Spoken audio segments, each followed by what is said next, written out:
The fight for legal recreational weed in Florida igniting. Regulate it, tax it, and stop criminalizing people for using cannabis. Could Florida be ready to smoke, toke, and choke? Two lawmakers leading the charge right here in Central Florida. The news station's Brian Scott live here in the studio with more.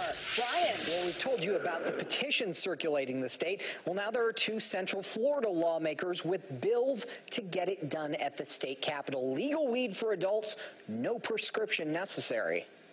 We're starting to see the future of growing with technology like this. And it's all eyes on the future in Patrick O'Brien's class. The future of that once taboo plant and of the business behind it that his Orlando Cannabis College students are helping grow mainstream. It's taking it to the next level. It's taking it to that standard at which it should be. Right now for medicine, but a bigger standard they've long hoped for could now be closer than ever. And it's just kind of a no-brainer, you know? Recreational marijuana. Orlando Representative Carlos Guillermo Smith co-sponsoring a bill this week to legalize, allow adults over 21 to buy it, grow it, and smoke it. There's no reason for why the state cannot regulate cannabis in a similar way that they're regulating alcohol use. The bill sets up rules for sale, proposed taxes on the plant, and rules against public use.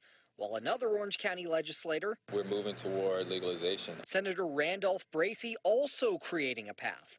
A resolution in the Senate to put recreational pot on the ballot for voters to decide. The underground market is still flourishing, and so we're either going to just hide our faces in the sand or we decide that it's time to legalize marijuana. In either path, Florida would join 10 other states and D.C. in full legalization. Colorado reporting more than $900 million in weed tax revenue since they legalized in 2014. It's going to open us up to a bigger marketplace. Patrick hopes this is Florida's time, though he sees it every day, that his business, his plant, still has a lot of people to convince.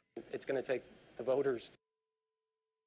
And as for the voters, more than 70% voted for medical pot in Florida just a few years ago. Recreational, though, is a whole nother beast. Even the governor saying last month he is still against that. But now a lot of efforts starting down that path. Live in the studio, Brian Scott, Fox 35 News.